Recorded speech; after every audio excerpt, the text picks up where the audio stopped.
Shakespeare. I think it is really interesting why the wife of the most important playwright in the whole world is so unknown.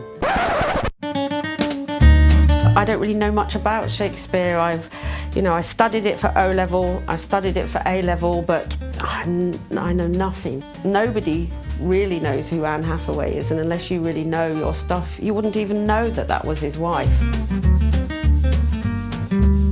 She's either been perceived as this puritanical woman who's like, devoid of humour and devoid of, of passion, or she's this kind of trollop that kind of captured Shakespeare and dragged him into the bushes and forced him to get her pregnant and married. One of my favourite quotes is, "History is a lie agreed upon." This idea that history just gets passed on and presented down. There's various strands to what I'm doing: the commercial, the merchandise, the gift shop, like this one, which is to buy or not to buy.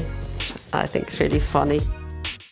The experience now for a lot of people is on their cell phones, is on the Instagram, and that's become really how people experience it to a degree. So I wanted to kind of make a reference to that. I want to really try and invent her as a kind of a living, breathing, passionate woman.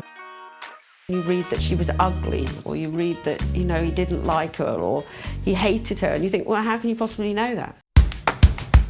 So there's loads of tea towels that you can buy. This one's from about the 70s, I think.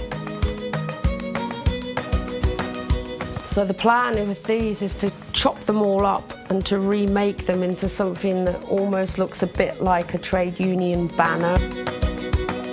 My favourite quote is, "Well-behaved women rarely make history," because they don't. That's the point, Shakespeare covers everything. There's nothing he doesn't cover. I think that what I'm doing is similar to what Shakespeare did: used profanities, used humour, toilet humour. I like the idea that, he was saying country matters all over the place. I like to think of Shakespeare really as a bit like Del Boy, only fools and horses, a ducker and diver, somebody that wasn't just a great writer, but someone who must have been an entrepreneur. We know he went to London, we know he made lots of money, came back, he bought up the biggest house in Stratford. So I've often seen him in that kind of way. I kind of like to see him as a bit like Madonna, someone who's able to have taken all these creative bits, put them together and presented it. He must have loved his wife, he must have gone back there, she must have been a strong figure in his life, and that he does say that. He's written all this wonderful stuff about strong women and love.